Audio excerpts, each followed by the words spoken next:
Pessoal, falar o assunto da semana, obviamente, a alta, mais uma vez, da Selic. Eu já tinha adiantado aqui há um mês atrás, eu vou pedir para retomar o vídeo, deu falando a mesma coisa, tá? Para vocês lá que ia subir ali 0,5 na penúltima ata do Copom e na última, que foi agora na quarta-feira, acabou subindo 0,25, restando em 15%. E por falar em taxa de juros, a gente vai para o terceiro tópico, que é a reunião do Copom, que vai acontecer na semana que vem.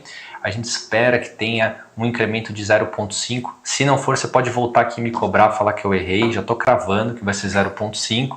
E a gente vai restar com a taxa ali de 14,75, provavelmente. Até o final do ano, provavelmente mais pequeno incremento de 0,25, restando a taxa final de 15%. Também pode me cobrar. Se no final do ano tiver isso, você pode voltar aqui e falar que eu errei. Ó, pessoal, como vocês podem ver, é uma coincidência de eu estar com a mesma camisa, né? Mas podem ver que o cabelo está diferente e também tem a marca aqui embaixo d'água, né, pro vídeo do YouTube, né, da data. Em especial, um mês atrás eu já tinha cravado, né?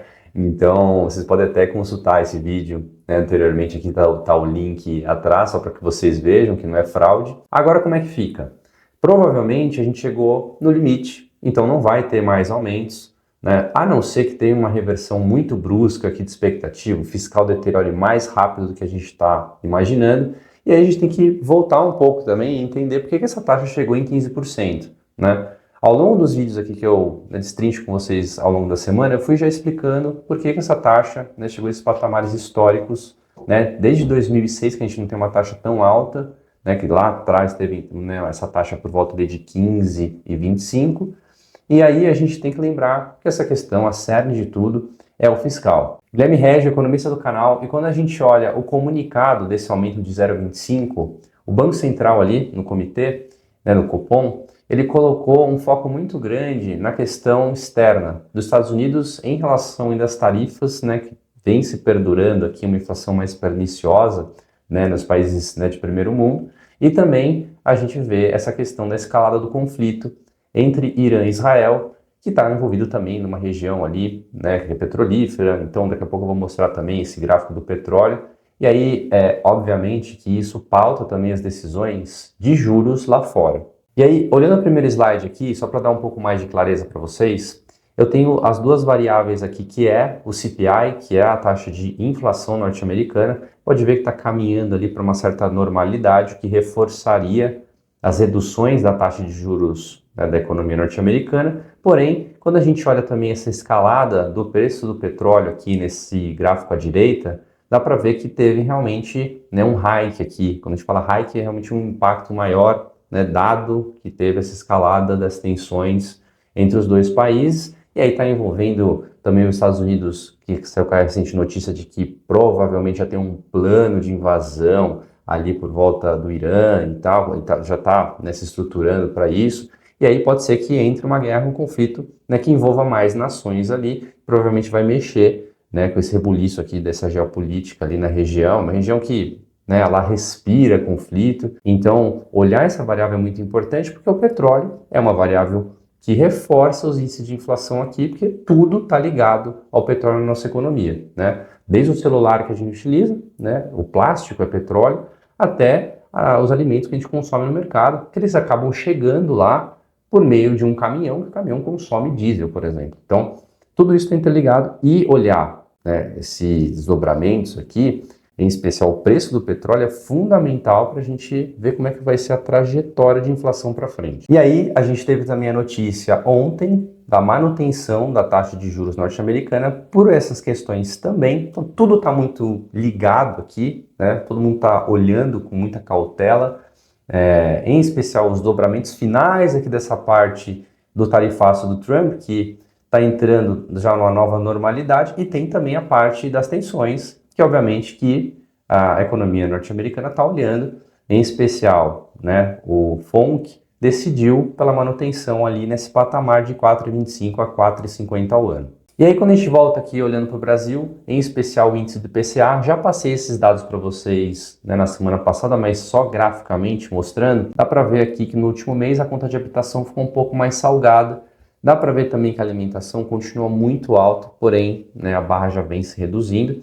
E aí o que é interessante aqui são duas coisas. A primeira é, O IPCA de maio ficou em 5,32, era esperado 5,39, ou seja, os impactos até então já feitos, né, de aumento de taxa de juros já estão surtindo resultado. Tá? Esse é o primeiro cenário, o que é positivo. Uma outra coisa que é muito positiva também é essa linha em cinza aqui, que é o núcleo. O que é isso? Né, eu já expliquei também no vídeo anterior, mas explico novamente. Que é basicamente ali os dados desacionalizados da taxa de inflação. Né? Então você tira tudo aquilo que tem um impacto muito grande e você deixa só aqueles itens que ficam dentro do núcleo ali para você averiguar essa variável. Você quando olha, né, essa tendência, você pode ver que às vezes ele fica acima ou fica abaixo.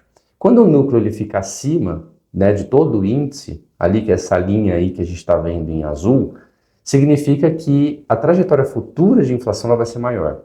Quando a linha ela fica do núcleo abaixo da linha azul, que é a linha do IPCA normal, né? Então lembrando, né, o cinza é o núcleo. Então quando o núcleo fica abaixo do normal, significa que a gente está numa trajetória de redução da taxa de inflação, né, uma desinflação. Quando a gente olha os dados de atividade, uma outra variável bem importante também, os dados estão muito fortes ainda. A gente está olhando aqui vendas no varejo, né? E aí ele está subindo 4,8 no ano contra ano versus 3,6 que era esperado, indicando que a atividade ainda continua muito alta, né? Então dá para ver esse repique aqui no final da curva. E aí também, né, atividade mais alta, mais emprego, mais pessoas consumindo, reforça trajetórias de altistas de inflação, muito embora a gente está olhando o índice que ele está voltando para patamares menores. O importante não é só você trazer a meta da inflação para dentro da meta, mas ser factível com o prazo, tá? Então, se você ficar com taxas de juros muito altas por muito tempo, você onera a parte fiscal também, obviamente. Então, sempre é importante ter uma trajetória de choque que seja gradual. Então, por isso que sempre os aumentos da taxa de juros, eles são esses aumentos de 0,5, às vezes pode ter um aumento até de 0,75. Então, nunca são aumentos maiores do que esses, porque senão você desregula toda a economia do dia para a noite, e não é interessante. Mas você não pode também deixar por muito tempo. Então, essa variável aqui é uma variável que, quando a gente olha a outra, né, que está reduzindo, ele está reduzindo num ritmo mais lento. Por quê? A atividade está mais alta. Então, o ideal aqui seria a atividade estar reduzindo lentamente e o índice está reduzindo lentamente, porque aí você garante que você não fique muito tempo com essa taxa alta, né? Então, as duas coisas estão convergindo para um mesmo lado, você consegue já sinalizar, por exemplo, no ano que vem, na metade do ano, já uma expectativa de novos cortes, né? E aí você acaba tendo mais um dinamismo na economia a partir desses novos cortes. Um outro ponto, pessoal, que a gente não pode esquecer é que toda essa situação só chegou por causa do fiscal.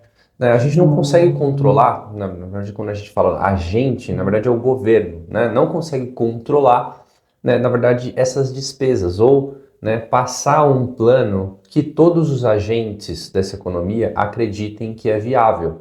Né? Então o governo ele não pensa em redução de corte de gastos, ele não pensa em aumentar uma eficiência, então nem se cogita corte de benefícios sociais, até, né, se cogita ampliação deles. Então não tem como, né, você conseguir novos cortes aqui via aumento de carga tributária, né?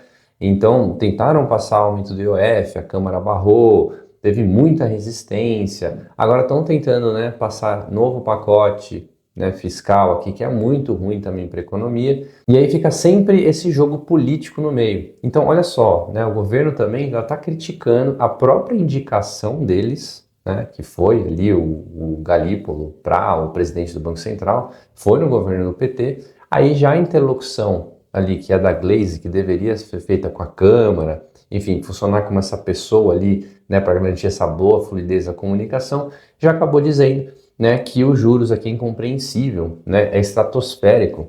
Então, agora fica uma disputa política, né? Obviamente que os políticos que não sabem as tecnicidades, né, do aumento ou da redução da taxa de juros ficam argumentando a favor deles, né? Nem sempre isso é bom para a economia e bom para os indivíduos que estão nessa economia.